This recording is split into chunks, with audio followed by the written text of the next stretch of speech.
Je désire avoir un enfant. Comment puis-je connaître mes jours les plus fertiles? Au début de mon cycle, dès le premier jour des saignements commence une phase infertile. Dans une de mes deux ovaires, un ovule commence à mûrir, entouré du follicule, sa bulle protectrice. Il faut 6 jours à l'ovule pour arriver à maturation, ce sera l'ovulation. Les spermatos ne peuvent pas entrer car le col de mon utérus est fermé. Ils restent dans le vagin et meurent après 1 à 3 heures à cause de l'acidité vaginale. Cette infertilité est variable selon les femmes, elle dure entre 5 et 10 jours. Dès le 7e jour environ, mes hormones œstrogènes s'activent dans l'utérus, mais surtout dans le col de l'utérus. Conséquence, le col s'ouvre et un véritable élixir de vie est produit. Dès ce moment, je suis fertile pour une durée de 7 à 11 jours. Je le remarque par l'écoulement des pertes qui ne sont rien d'autre que l'élixir de vie.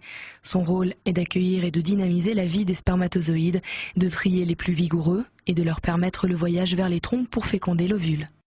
Les spermatos peuvent se nicher jusqu'à 6 jours dans les cavités du col de mon utérus. Durant ces 6 jours, ils montent au compte-gouttes pour chercher mon ovule. Les spermatos qui passeront juste à temps le trouveront. À gauche ou à droite? Nul ne sait de quel côté l'ovulation a lieu. J'ovule lorsque l'élixir de vie atteint sa meilleure qualité. Les spermatos avancent toujours et le grand rendez-vous est pour cette fois-ci. Le follicule éclate. Cette bulle protectrice se métamorphose en corps jaune et fait augmenter la température de mon corps. Ça y est, mon ovule ferme tout accès car un spermato a réussi à le féconder. C'est la joie complète car il va vivre. XY donne un garçon et XX une fille. Mon ovule fécondé va s'installer dans l'utérus, une auberge tout confort. Devenu embryon, il m'envoie une hormone HCG, qui est comme un soleil d'amour. Ma grossesse a commencé. 1 semaine après la fécondation, je peux repérer l'hormone HCG par un test de grossesse. Par ma propre observation, je l'apprends en voyant que la hausse de la température continue et par l'absence des règles. Avec mes 12 semaines de vie, mon bébé entend déjà ma voix et celle de son papa.